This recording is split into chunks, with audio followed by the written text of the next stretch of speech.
L'élimination de la transmission du VIH de la mère à l'enfant, un objectif pour l'ONU-SIDA et toutes les structures concernées dans la lutte contre la pandémie. Cette stratégie consiste à s'assurer que la mère séropositive ne transmette pas le virus à son bébé, ni au cours de la grossesse, ni pendant l'accouchement, encore moins pendant l'allaitement. La PTME, ses initiales se concentrent autour de la prévention, l'information, le dépistage et en cas de test positif, à l'accès aux antirétroviraux pour une prise en charge systématique. Beaucoup de pays du continent ont atteint cet objectif, mais la RDC est encore à la traîne. À l'occasion de la 33e édition de la journée de lutte contre le sida, Check-up se penche sur la question. Mais d'abord, ce reportage sur les témoignages des femmes vivant avec le VIH-Sida. On se retrouve juste après.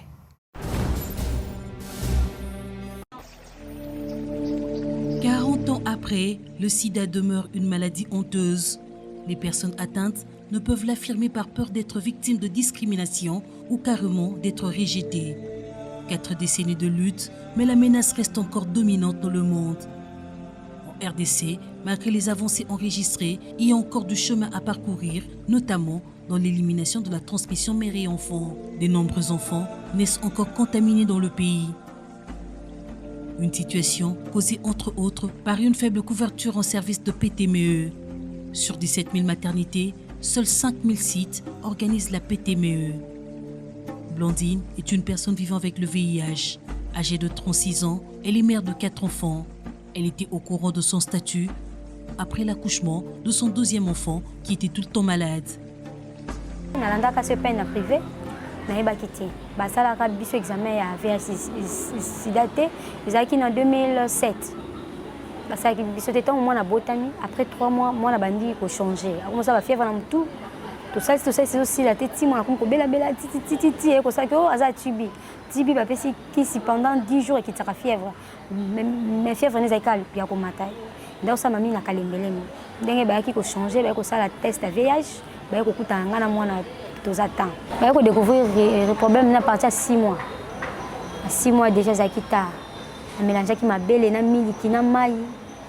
Malgré kata qui te dit que ça qui c'est dans quoi qui est à kobima. Les qui déjà tababi na bota kaye na microbe. Tina lelo moi na ko ça 14 ans na zana ya bonne santé azotanga. Aza maïla aza donc ce peut ba biso que non moi no aza na sida okoboya. Le dépistage lors de la consultation prénatale est primordial pour espérer une génération sans sida. Laetitia a, elle, fait sa rencontre avec la maladie à la CPN avant l'accouchement de son 4e fils.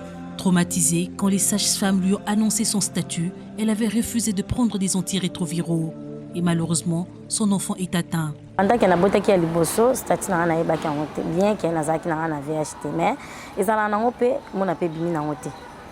Aboti pe mwana mibale ya mibale bien ya misatu bien 4e mais ton aboti ya 4e à partir de 7e nde statut nanga e koyebana kena na VIH pendant que na boaki komela bakisi na yeki bota mwana azaki infecté 4 enfants nanga azana 4 ans déjà maintenant atambolité ils en passent ma case kuta na pena ba problème bana msuba tunga comment ya melaka kisi chaque jour ata obela na ete zo mixer ka kisi en tout cas, ça passe. À la maternité de Delvaux, les sages-femmes accompagnent les femmes séropositives dans la prévention de la transmission mère et enfant.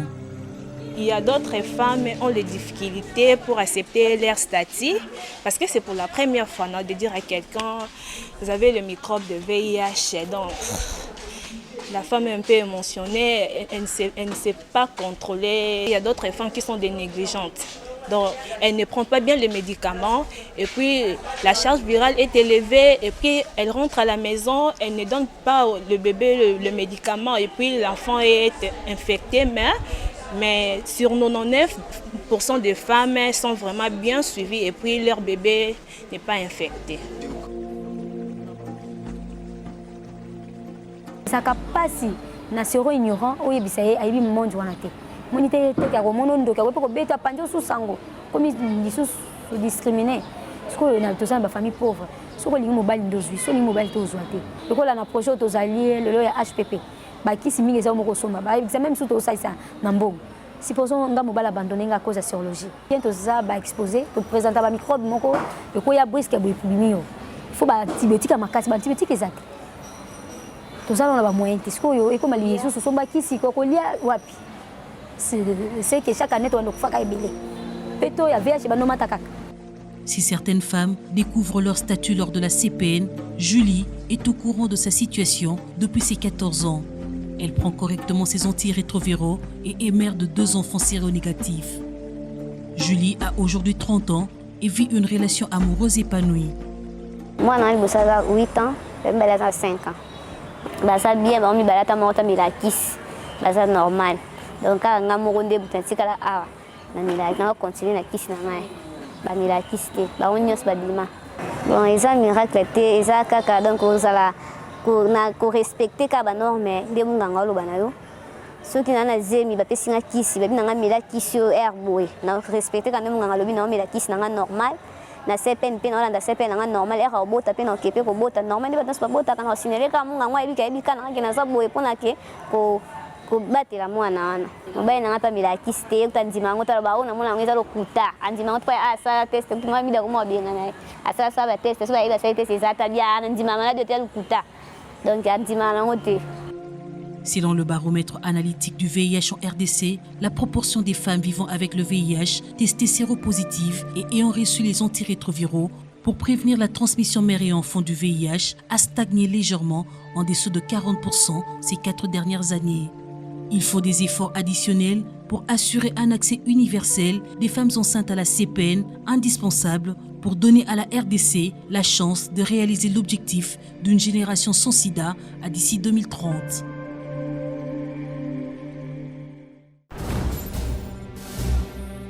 Une génération sans sida passera inéluctablement par l'élimination de la transmission mère et enfant. Nous recevons sur ce plateau pour en parler le docteur Faustin Kitetele. Il est médecin à l'hôpital pédiatrique de Kalembelembe et expert en VIH pédiatrique. Bienvenue sur ce plateau. Merci. Avec nous également, nous avons monsieur Adamou Dambaji, qui est conseiller en information stratégique à l'ONU-SIDA. Bienvenue également. Merci Madame Patricia. Monsieur Dambaji, j'aimerais justement commencer par vous. Vous avez un titre un peu spécifique. On dit conseiller en information stratégique. Qu'est-ce que vous faites exactement à l'ONU-SIDA ? Merci pour cette question. À l'ONU-SIDA, comme vous dites, je suis responsable et conseiller en information stratégique. Ça signifie que tout ce qui tourne autour des données, je suis en charge non pas de les produire, mais plutôt d'aider la partie nationale à travailler sur les données du VIH-Sida, notamment tout ce qui est estimation du VIH. Comment est-ce qu'on peut savoir le nombre de personnes qui vivent avec le VIH dans le pays? Quelles sont les nouvelles infections? Quels sont les décès? On n'a pas d'enquête dans ce sens, donc c'est à travers les estimations qu'on fait avec la partie nationale qu'on arrive à déterminer ça. Mais on doit quand même dire que c'est votre spécialité. C'est exactement Quelle ça. est la situation en République démocratique du Congo en ce qui concerne le VIH-Sida? Le VIH-Sida, comme vous le savez, la RDC fait partie de ce qu'on appelle les Big Four.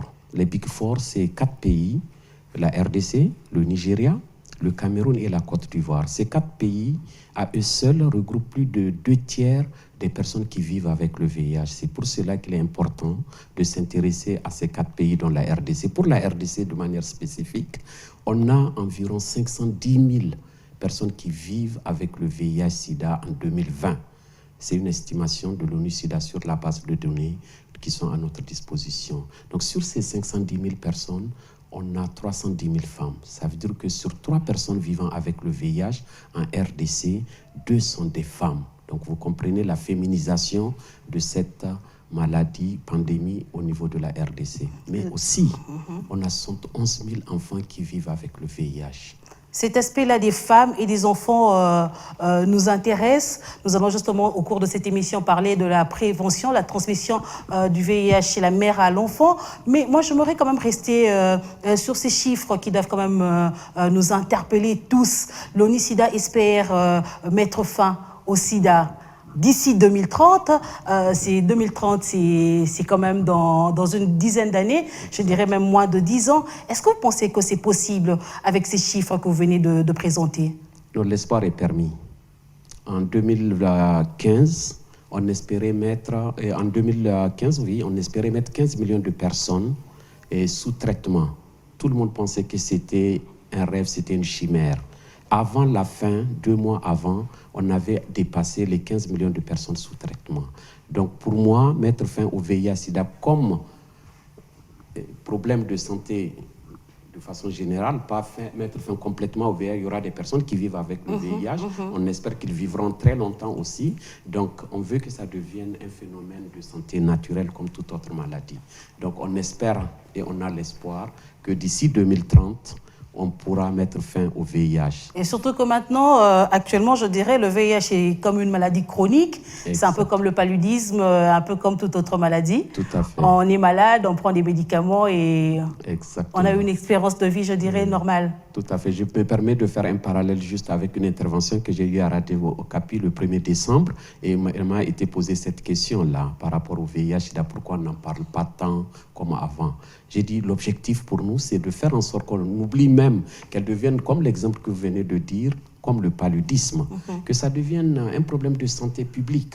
Donc faire en sorte que quand vous rencontrez quelqu'un qui a le VIH-Sida, je leur ai dit, moi je suis diabétique, mais peut-être si vous avez quelqu'un qui est séropositif aujourd'hui, il est peut-être mieux portant que moi. Donc c'est ça que l'on vise, c'est ça qu'on espère. Et comme vous le savez, avec le testé et traité, dès qu'on vous teste positif, on vous met immédiatement sous traitement. Ce qui n'était pas le cas il y a longtemps de cela. Ce qui n'était pas le cas il y a quelques années. Je pense que le docteur Faustin Kitete peut nous dire un peu plus sur cette petite historique, mais pas vraiment en rentrant dans la genèse de l'histoire. Ça fait quand même 40 ans que l'on lutte contre le VIH-Sida dans le monde et c'est vrai que le pays a enregistré beaucoup de progrès. Plusieurs pays également dans le monde sont avancés aujourd'hui dans la lutte contre le VIH-Sida. Docteur Kitete, 40 ans après, quel est votre bilan? Oui, 40 ans après, on peut dire qu'il y a eu des avancées, c'est vrai. Mais si vous avez bien suivi M. Adamo, il a dit qu'on a des problèmes avec 4 pays, dont la RDC. Dans la RDC. Donc nous devons fournir des efforts pour essayer de rejoindre les autres pays. Et si vous essayez de voir les 4 pays en question dont il a cité, il y a la RDC, le Cameroun, la Côte d'Ivoire et le Nigeria. Il y a un pays anglophone et 3 pays francophones. Donc, d'une manière générale, les francophones sont un peu en retard par rapport aux pays anglophones. C'est comme si on marchait à 2 vitesses. Donc, on doit fournir des efforts, pas seulement des efforts individuels au niveau des prestataires, au niveau des hôpitaux, mais également au niveau des dirigeants. Et nos dirigeants avaient pris des engagements dans le temps et ils doivent quand même honorer ces engagements-là pour que la lutte aille de l'avant. Pour que la lutte aille de l'avant, docteur Faustin Kitete, j'aimerais qu'on reste dans le cadre de la PTME, prévention de la transmission mère et enfant, 4 initiales PTME qui sont très importants pour justement éliminer le VIH-Sida. Je ne parlerai pas de l'éradication, mais mettre fin au VIH-Sida à d'ici 2030. Mais tout commence par le dépistage. Est-ce qu'aujourd'hui, les femmes sont convaincues qu'elles peuvent ou qu'elles doivent se faire dépister pour ne pas transmettre les virus à leurs enfants? Je n'aime pas tellement parler des femmes enceintes, mais j'aime beaucoup plus parler des femmes ou des filles en âge de procréer d'une manière générale. Si nous voulons lutter efficacement contre le VIH et éliminer le VIH pédiatrique qui est en retard dans notre pays. Donc tout commence par le jeune en âge de procréer. Si les jeunes sont conscients, que ce soit garçons ou filles, que le VIH existe et qu'ils doivent connaître leur statut sérologique. Et en connaissant leur statut sérologique, ils doivent se comporter d'une certaine manière par rapport aux résultats du test. Je pense que nous pourrions aller un peu plus loin. Maintenant, en parlant de femmes en âge ou de femmes enceintes, toute femme enceinte, si elle est consciente qu'elle aime son enfant qui naîtra, et si elle est consciente que pour protéger son enfant, elle doit nécessairement connaître son statut sérologique. Je pense qu'on fera également des exploits. Nous pourrons peut-être rejoindre en ces moments-là d'autres pays qui sont en avance par rapport à nous. Comme vous le savez, certains pays africains, pour ne pas le citer, ont déjà résoudre les problèmes de la PTME. Et la RDC, pourquoi ne pourrions-nous pas rêver que d'ici 2, 3, 4, 5 ans ou un peu plus, qu'on arriverait également à régler ces problèmes de la PTME. Tout est possible. Vous parlez des adolescents en mettant un accent particulier sur les adolescentes, les femmes, parce que ce sont les femmes qui donnent la vie, ce sont les femmes qui assurent la progéniture en mettant au monde. Est-ce que vous pensez que ces jeunes aujourd'hui sont suffisamment informés sur ce qui concerne le dépistage, sur ce qui concerne la PTME? C'est ce qui fait mal, justement. Nous croyons peut-être qu'ils sont suffisamment informés et nous avons tendance peut-être à baisser les bras, on ne sensibilise plus assez. Les sujets restent tabous dans certaines familles, on n'en parle pas beaucoup. Dans des églises et même dans les écoles. Il y a un phénomène, je ne voudrais pas le citer, qui s'est passé dernièrement, même dans les réseaux sociaux, et tout le monde avait vu. Et cela montre que nous avons quand même une faiblesse. Je ne dis pas que nous avons échoué, mais ça doit faire réfléchir. Où en sommes-nous dans la lutte? Est-ce que nous sommes suffisamment avancés? Ce jeune qui s'est livré à des ébats sans mesure de protection, pourrions-nous dire que la lutte est assez avancée en RDC? Je crois que M. Adamo a dit, les 4 pays qui portent le lourd fardeau, la RDC fait partie. Et lorsqu'on regarde ce qui s'est passé dernièrement dans les réseaux sociaux, je pense que nous devons changer de fusil d'épaule et revoir nos stratégies. Docteur Faustin Kitetele, vous évoquez cette problématique de la jeunesse et vous dites qu'il faudrait changer de fusil d'épaule. Est-ce que vous le dites à vous-même ou bien à la communauté en général? Qu'est-ce que vous faites exactement pour sensibiliser ces jeunes à connaître leur statut et avoir un comportement responsable? Merci pour la question. Nous travaillons avec le jeune, pas seulement pour moi, mais d'une manière générale, nous travaillons avec le jeune. Et pas seulement les jeunes infectés par le VIH, même les jeunes non infectés par le VIH. Et quand je parle de changer de fusil d'épaule, là c'est la stratégie nationale. Il y a l'initiative All In, où nous allons dans des écoles sensibiliser les adolescents et les former comme pères éducateurs. Là, ce n'est plus, en ce moment-là, ce n'est plus nous qui sensibilisons les jeunes, mais leurs pères les sensibilisent, les conscientisent pour un réel changement des comportements. Mais malheureusement, l'initiative All In ne se retrouve pas dans toutes les zones de santé. Il y a encore des zones de santé et des provinces où on n'a pas cette initiative.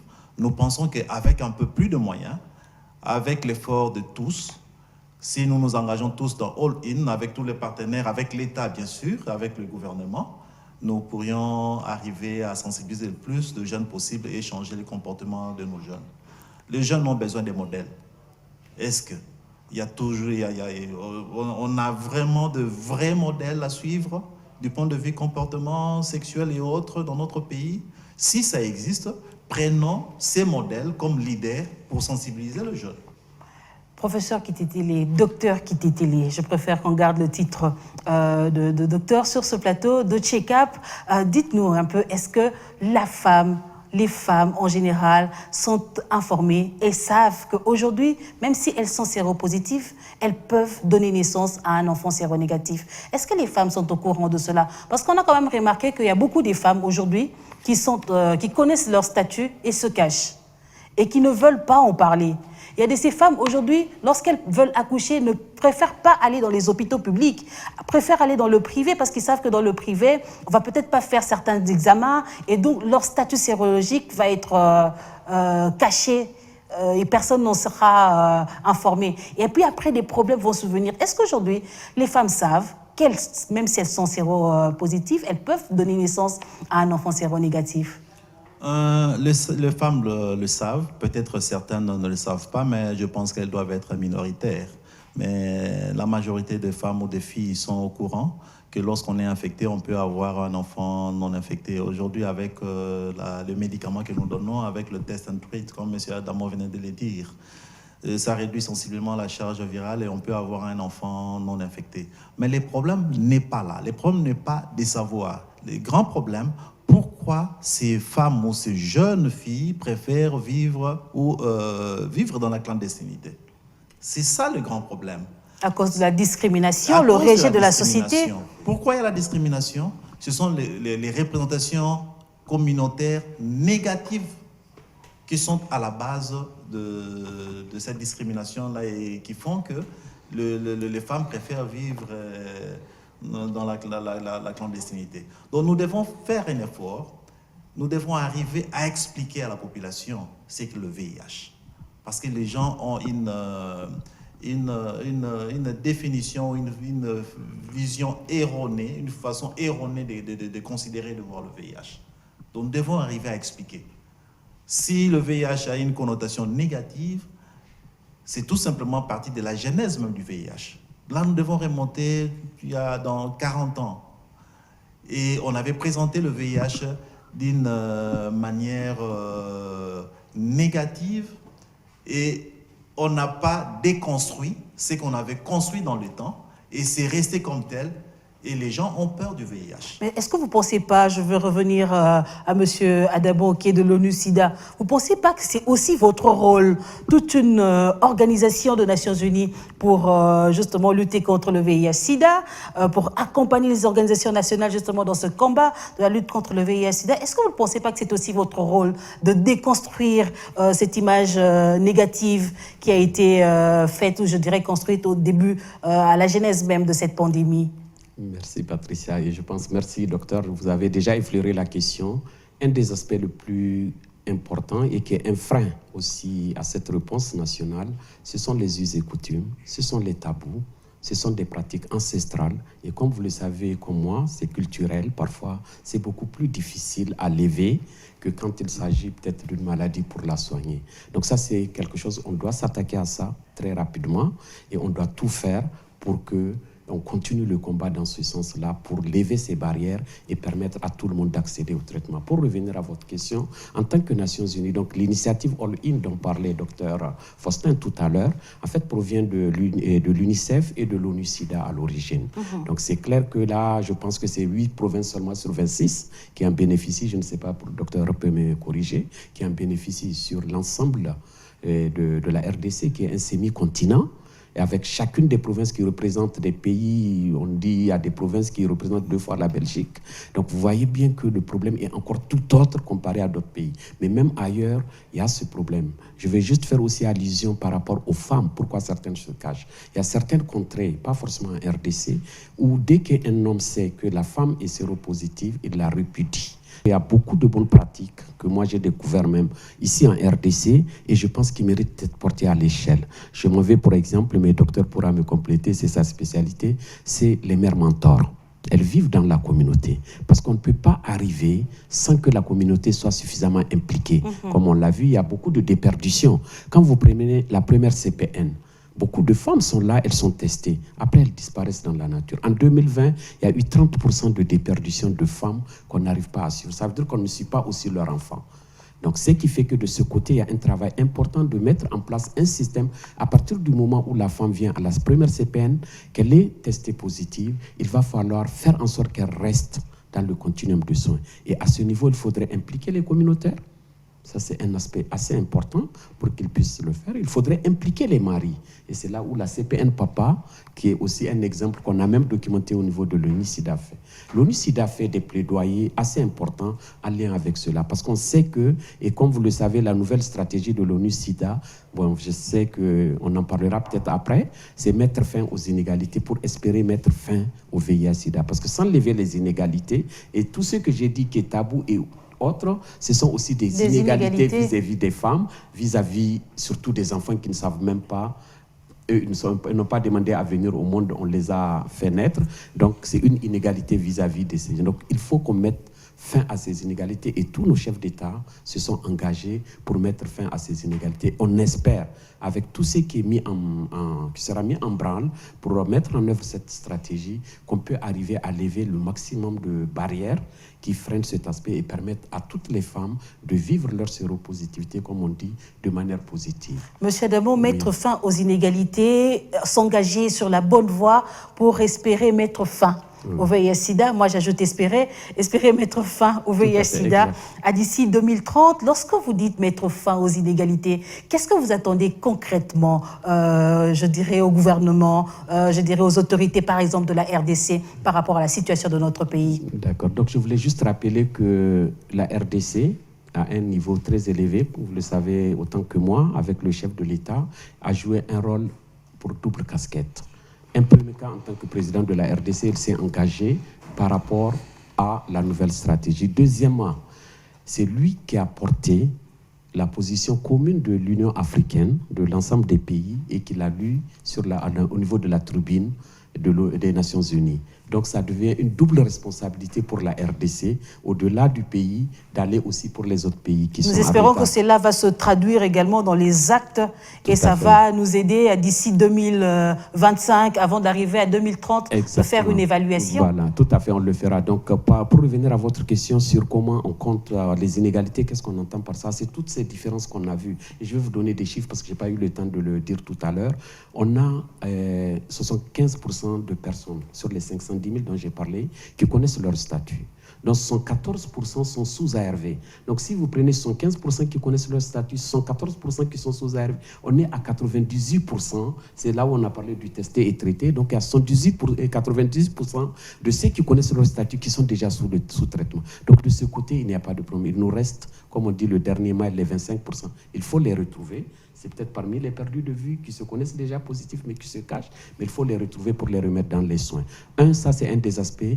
Deuxièmement, on s'est retrouvé avec... Mais quand on désagrège les 114% qui sont sous traitement, on se retrouve pour les hommes qui représentent seulement 129 000 à peu près, ils sont à peu près à 97% qui sont sous traitement.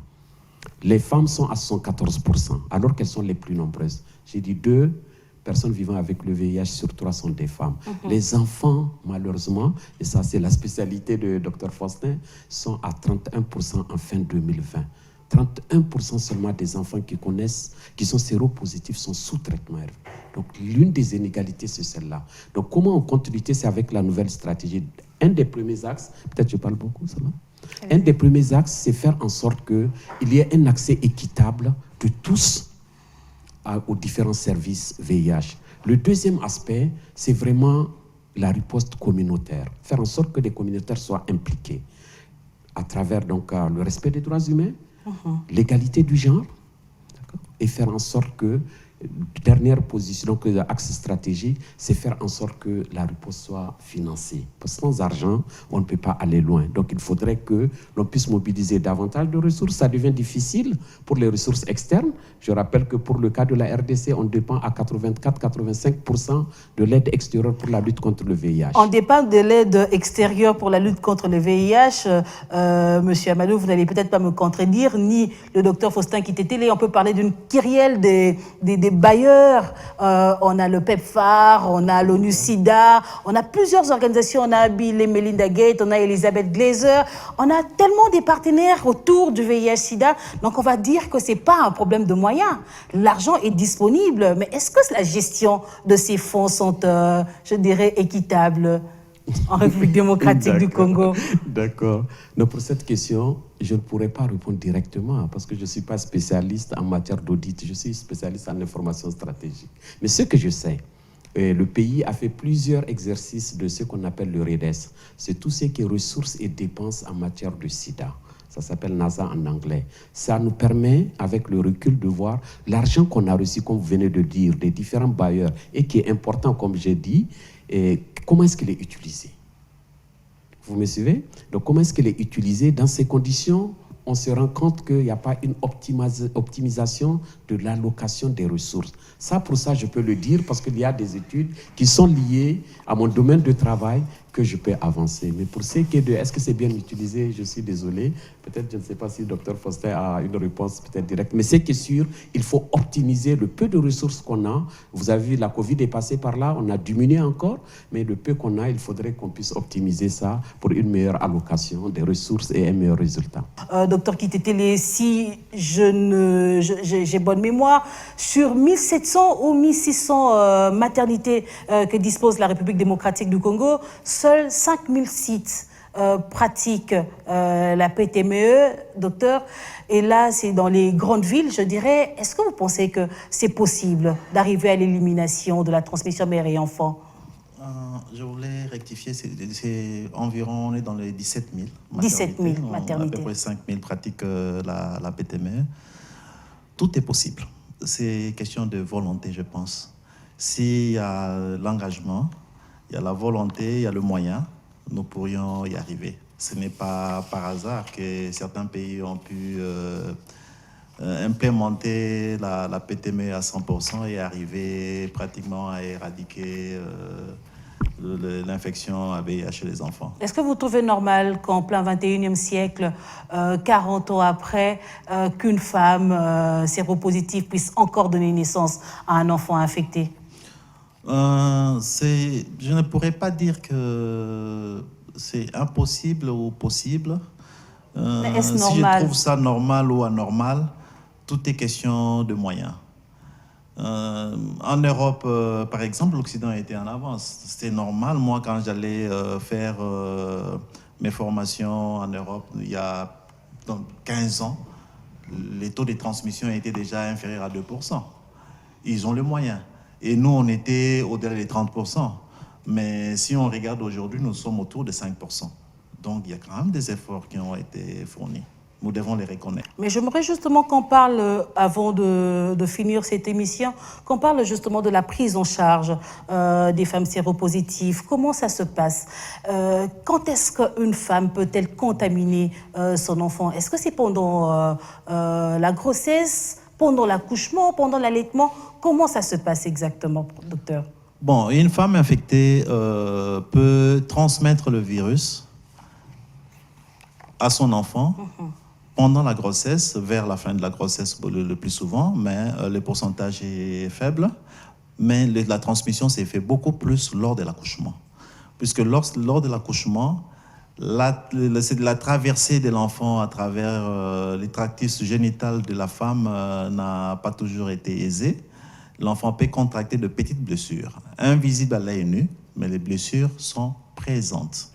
Et ces blessures-là, en contact avec les sécrétions vaginales de la femme ou le sang de la femme ou de sa mère, si tu veux, si le sang ou les sécrétions contiennent de virus, c'est en ces moments-là que que l'enfant pourra être infecté, puisque le virus ne demande pas autre chose qu'une porte d'entrée, même invisible à l'œil nu. Et puis, après, par lait maternel, en allaitant l'enfant, si la femme est infectée et s'il ne prend pas les ARV, si sa charge virale n'est pas supprimée, il y a aussi possibilité que la femme puisse infecter l'enfant par le lait, à travers le lait maternel. Mais le plus souvent, l'infection a lieu lors de l'accouchement, donc dans la période autour de l'accouchement. Docteur Faustin Kitetele, c'est très important ce que vous venez de dire, mais j'aimerais quand même un peu plus des précisions. L'infection, l'enfant est contaminé pendant l'accouchement, mais une femme celle qui connaît son statut, ou que ce soit celle qui ne connaît pas son statut, entame une grossesse en ayant une charge virale élevée. Est-ce qu'il y a-t-il des chances qu'elle ait un enfant qui ne sera pas atteint? Oui, la probabilité, si la femme n'est pas soignée, la probabilité que la femme donne naissance à un enfant infecté, en moyenne, est de 30%. Donc, en d'autres termes, je peux dire un enfant sur 3 pourrait être infecté. Là, sans intervention, donc sans traitement. Mais lorsqu'il y a le traitement, lorsque la femme est sous traitement... Pendant la grossesse, la femme commence déjà son traitement, la probabilité d'avoir un enfant infecté devient minime, donc je pourrais même dire inférieure à 5%.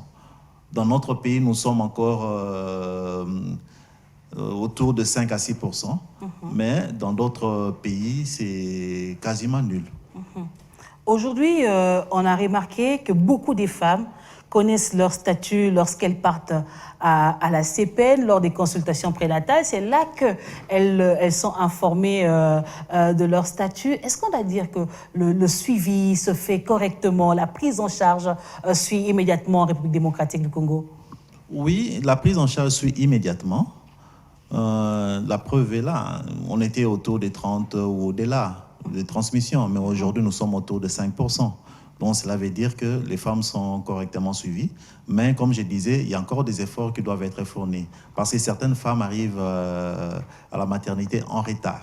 Donc, quand tu commences les traitements où on découvre le VIH jusque lors de l'accouchement, ce n'est pas la même chose avec une femme qui a commencé les traitements bien avant. Il y a même des femmes qui disparaissent, comme le disait M. Adamant. Qui disparaissent. Donc, c'est ce qui pose encore un problème.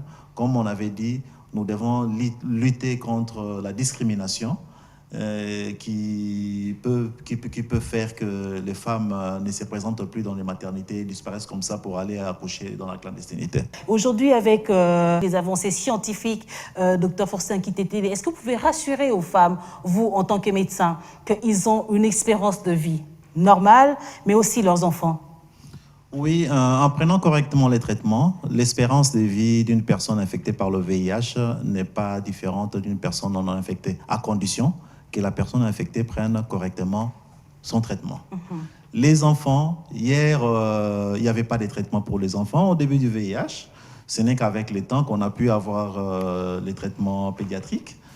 Mais avec le traitement pédiatrique, les enfants ont la même chance de survie que les autres. Il n'y a pas de différence. Les gens confondent. Un enfant infecté par le VIH qui prend correctement son traitement a la même espérance de vie que les autres enfants qui ne sont pas infectés. Mais cela ne veut pas dire que cet enfant ne doit pas mourir s'il fait une malaria qui n'est pas soignée. Parce qu'aujourd'hui, il y a la confusion. Quand une personne infectée par le VIH meurt de la malaria ou autre maladie, on voit directement le VIH. Pourtant, il y a des maladies liées au VIH. Ça peut ou ne pas être lié au VIH. Ça peut ou ne pas être lié au VIH. Une personne non infectée par le VIH meurt. Et pourquoi pas une personne infectée par le VIH? Les ARV, ce n'est pas parce qu'on prend les ARV qu'on ne doit pas mourir. Donc, on doit se protéger comme tout le monde. La charge virale, un élément très important pour ne pas contaminer, que ce soit son partenaire, que ce soit son enfant.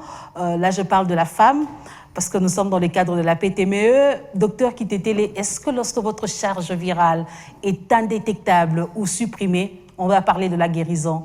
Non, là aussi, c'est une confusion.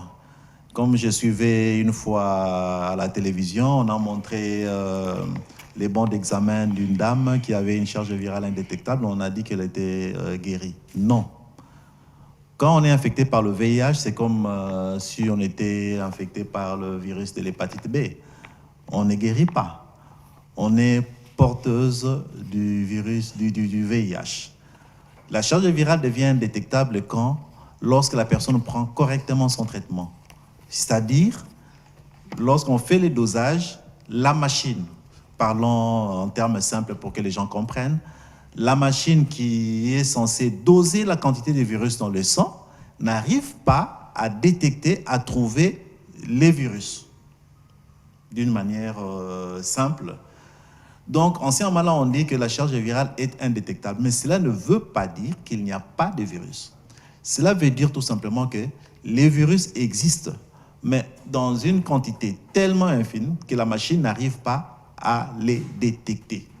C'est ce que ça veut dire tout simplement. Et c'est bon pour la personne qui est concernée parce qu'en ce moment-là, les risques de transmettre les virus aux autres personnes devient également minimisé. Même si c'est une femme, si elle est enceinte, les risques de transmettre le VIH à son enfant devient également minimisé. Je veux revenir à M. Adamant. Avant de finir cette émission, vous êtes conseiller stratégique au sein de l'ONU-SIDA. Quelles sont les stratégies mises en place par votre organisation pour accompagner la RDC dans ce long chemin, je dirais, le chemin encore long à parcourir, pour qu'à d'ici 2030, nous puissions atteindre ces objectifs? Oui. Non, mais une très bonne question, parce que je vais donner quand même les chiffres, là où on était en fin 2020, décembre, puisque c'était le rendez-vous pour les 90, 90, 90, mais on m'a dit de dire 90, 90, 90. Donc on était à, comme je l'ai dit tout à l'heure, 115% qui connaissent leur statut. Ce sont 14 qui sont sous ARV, mais notre talon d'Achille, c'est la charge virale où on est à 22%. Peut-être on reviendra là-dessus après. Donc, à ce niveau-là, on peut dire qu'on n'a pas atteint les 90, mais on venait de loin, comme Dr Faustin l'a dit tout à l'heure. On était parti, même quand on prend le taux de transmission mère-enfant, de plus de 30% à 5%. Donc, on était très bas en termes de couverture. Et là, on se rapprochait des 90, donc c'est encourageant. Maintenant, bien sûr, l'objectif nouveau, qui a été adopté en juin 2021, c'est les 95. Mais ce que je peux dire est déjà avec le PEPFAR, depuis le dernier COP, déjà l'un des objectifs qui a été fixé dans les provinces où se trouvent les PEPFAR, c'était déjà 95. Donc pour l'ONU-SIDA, l'accompagnement, bien sûr, c'est faire en sorte que cette nouvelle stratégie qui vise à mettre fin aux inégalités soit une réalité en RDC, en levant toutes les barrières qui empêchent aux personnes d'y accéder. Et cette barrière-là concerne aussi bien l'accès équitable aux ressources financières. Comme on l'a dit, il faut que toutes les provinces puissent y accéder, etc. Je voulais juste mentionner quelque chose en lien avec les TME, parce qu'on vient d'adapter le 24 novembre, et ça doit être à l'hôpital de Kalembe-Lembe, le 24 novembre donc 2021, et le plan d'accélération de l'élimination de la transmission de la mère à l'enfant. Donc ça, c'est aussi un aspect important. ONU-SIDA a apporté un appui et pour que ça puisse être fait, mais bien sûr à travers le PNLS et tous les acteurs de la lutte contre le VIH-SIDA. Je veux finir avec vous, Dr Faustin Kitetele. Est-ce qu'on peut faire des projections? Aucun bébé séropositif en République démocratique du Congo. Quand est-ce qu'on peut se dire que cela pourrait être possible? Cela est possible, mais vous devez savoir une chose. Aucun bébé infecté par le VIH, même en Europe, cela n'est pas possible. On trouvera toujours des enfants qui vont échapper. Donc, dire que vaincre le VIH comme problème de santé publique, cela est possible. Mais éliminer complètement, éradiquer, cela n'est pas possible, même dans les pays développés. Merci beaucoup, docteur Faustin Kitetele, d'avoir répondu à notre invitation. Je rappelle que vous êtes expert VIH pédiatrique et médecin à l'hôpital pédiatrique de Kalembe-Lembe. Merci d'être venu sur ce plateau. Merci également à vous, monsieur Adamou Dambaji. Vous êtes conseiller en information stratégique à l'ONU-SIDA. Merci d'avoir partagé les stratégies de l'ONU-SIDA pour mettre fin aux inégalités et ainsi arriver à la lutte efficace ou à mettre fin efficacement au VIH-SIDA à d'ici 2030. Merci d'être venu sur ce plateau de Check-up. Le plaisir est pour nous. Merci. Et vous contribuez aussi à la lutte contre le VIH. Tout ce qui est média. Merci. Merci à vous. Merci. Bien qu'elle soit considérée comme une maladie chronique, le VIH-SIDA tue encore. En 2020, le VIH a tué 17 000 personnes en République démocratique du Congo. Le dépistage est donc très important pour connaître son statut sérologique et être correctement pris en charge à temps. Mesdames et messieurs, c'est la fin de ce check-up. Je vous retrouve très prochainement sur B1 Télévision et bonne fête à vous.